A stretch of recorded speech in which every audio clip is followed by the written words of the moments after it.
जी बिल्कुल, मैं खुलियांवाला के एरिया हल्का PP 98 में मौजूद हूँ। मेरे साथ पाकिस्तान तहरीक इंसाफ के उम्मीदवार राना अरफान अमीन खान एडवोकेट मौजूद हैं।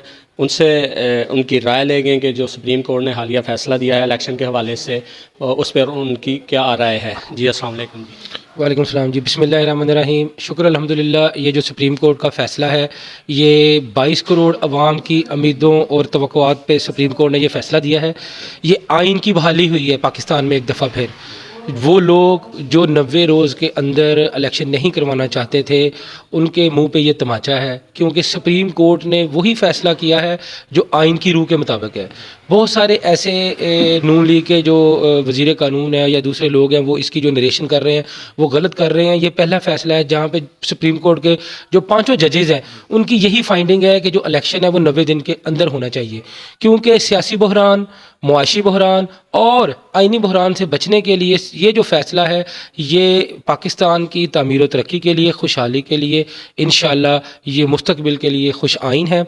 और इंशाअल्लाह अब इलेक्शन कमीशन की ये रिस्पॉन्सिबिलिटी है, जैसा कि आज न्यूज़ में आ रहा है कि इलेक्शन कमीशन ने सदर को कोई मई के महीने की कोई डेट दी है, तो ये एक खुश आइन बात है।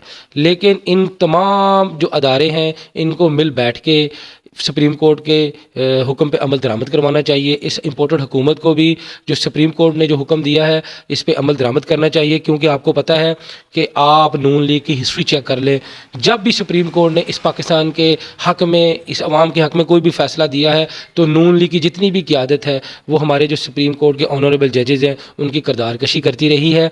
और ये एक दफ़ा अभी नहीं कर रहे, ये बड़ा प्री प्लान इनका मनसूबा है। आप देखते हैं कि जितने भी स्पोक्स पर्सन है इस वक्त सुप्रीम कोर्ट के जितने जजेज हैं उनकी किरदार कशी में लगे हुए हैं। इंशाअल्लाह ये वक्त साबित करेगा, जैसा कि हमारे लीडर खान साहब ने कल प्रेस कॉन्फ्रेंस भी की है और कौम से ख़िताब भी किया है कि हम सुप्रीम कोर्ट के साथ खड़े हैं। और इंशाअल्लाह हम इस इम्पोर्टेड हुकूमत से ये जो सुप्रीम कोर्ट ने फ़ैसला दिया है उस पर अमल दरामद करवाएं।